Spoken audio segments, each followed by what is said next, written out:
Welcome to Sweet Life Beat Life. We hope this video helps. In this video, I will explain how to make a smoothie bowl without frozen fruit.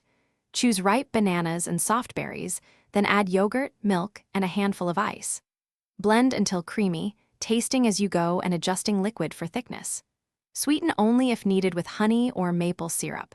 Pour into a bowl and top with granola, seeds, sliced fruit, and a drizzle of nut butter for a satisfying finish for breakfast.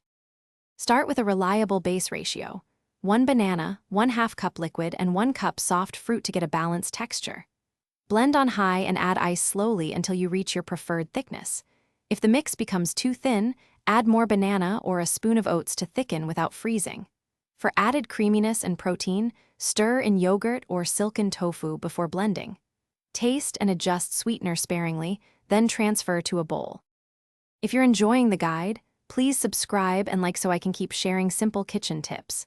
Quick recommendation: the Shark AI Ultra Robot vacuum cleans crumbs and spills while you relax, with voice control and smart mapping that saves time after meal prep.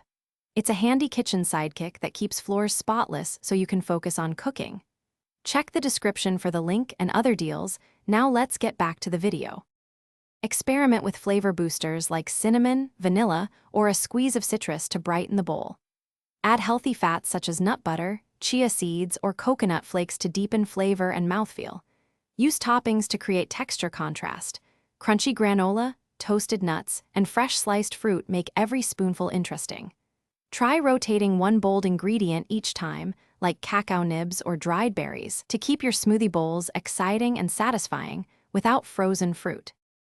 Thanks for watching. Consider subscribing if we helped you.